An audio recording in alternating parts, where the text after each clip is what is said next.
Now, we start the show today with this. With the Easter holiday weekend almost upon us, many people might be planning to get a little break, to get away.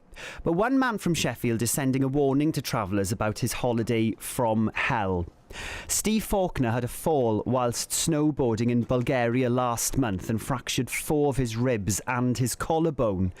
He was taken to a state hospital where he says he was left for hours without pain relief or water and had to get the British Embassy involved in order to get home. Now, Steve made a video diary about his experience. At 4:30 in the morning, I can't get up. I just cannot get out of bed. It's the first time I've slept for a few hours and I'm completely seized up and there's no one.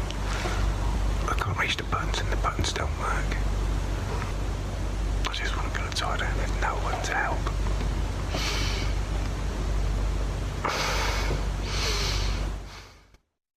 Can you get a nurse?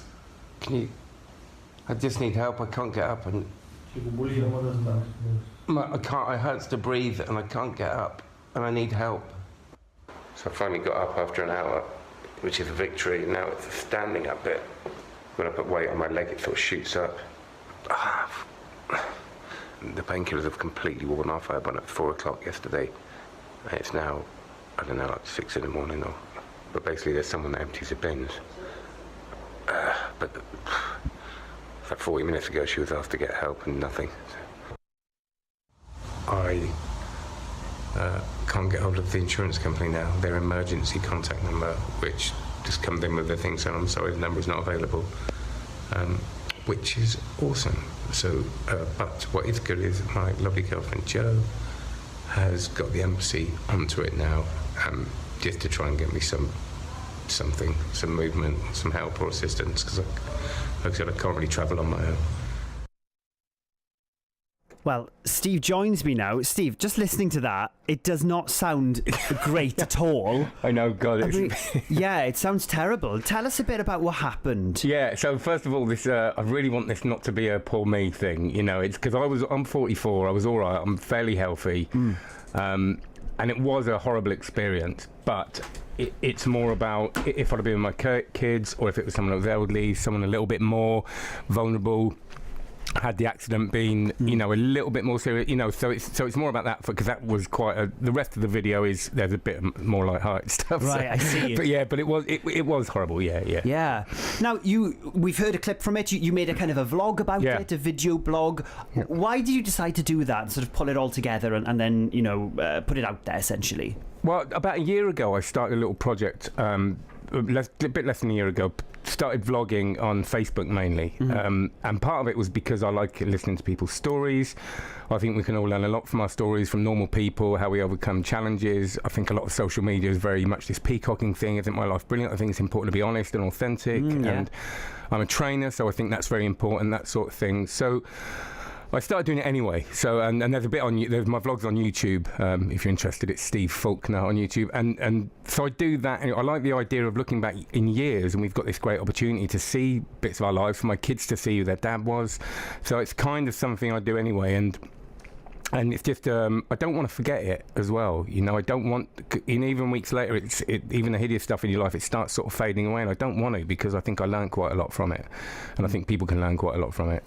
Absolutely. Now, we've heard the clip. We sort of introduced the piece then, and essentially the level of care that you felt wasn't good enough, and it sounded like you were in pain. It sounded like you didn't get any painkillers, that sort of thing, for a while.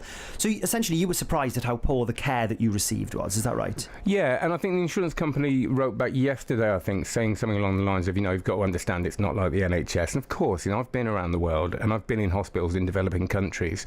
And I understand that it's not like that, and it's more the human side of it. It's more the fact that if you admit to hospital, you're having test after test after test, you just want someone to say, look, sit there, it's going to be all right. And I was kind of, there was the opposite of that, really. It was like, right, sit there. I was trying to they gave me these ridiculous pajamas, which there's this story about on the vlog, which is quite unpleasant. I don't want to put the image of that into people's heads, but that I had to hold these pajamas. I couldn't get dressed, and I was just can someone help me? And they were grabbing my underwear and like pulling on, you take these off, all this sort of stuff. So it's not. And I know for a fact there are better hospitals in Sofia. The guy that was in hospital next to me was such a lovely guy, and he was saying, you got to understand, they're not all like this. You know, he was a little bit like, so it isn't the fact that it was in Sofia, it's the fact that it was that hospital and that part of the hospital maybe. I don't know what the rest of it's like, but yeah. And you got the British Embassy involved then as well, didn't you? Yeah, a friend of mine and my girlfriend sort of said, why don't we do this? And so I called them from the bed, and I'd actually called the wrong number, I think. I've called a different part of the embassy. But when they weren't understanding what I was saying. There was this awful thing where I went out and I was asking for painkillers, and it isn't on the vlog, but she sort of said, yeah, I was trying to mime, painkillers, put my hand on my chest. And then when I got back, the guy next to me, Bobby, he was from Bulgaria, but he could speak English, and he went and double checked. And he was like, it's a good job I went out, because she thought you had a heart condition. And she didn't even know what was wrong with me, and she was going to go and get stuff for us. So yeah, I just think it's really not the fact that it was at their hideous hospitals in Sofia. It's definitely a fact that I think the insurance company have to look at where they're sending people, especially had I been more vulnerable and not been in a situation to make loads of calls, call the embassy. The embassy basically sorted out the paperwork. The hospital wouldn't give up the paperwork. They wouldn't speak to me about the paperwork, so they had to keep pushing them on. We've contacted the insurance company, and they say, we do appreciate the frustrations with the conditions of the hospital in Bulgaria. However, not all countries around the world operate with the same standards as our NHS hospitals in the UK. We have expert knowledge from our medical team, and in our experience and widely recognised that in an emergency situation, optimal medical care is found in state hospitals.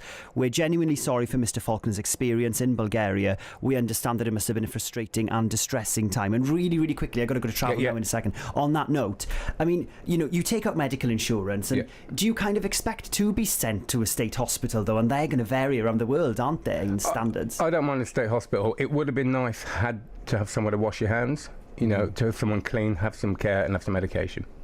Steve, thanks so much for coming in this morning. Really great to speak to you. Thank you. And, good to see you. Cool. All the best. Thanks. Thank you. Thanks.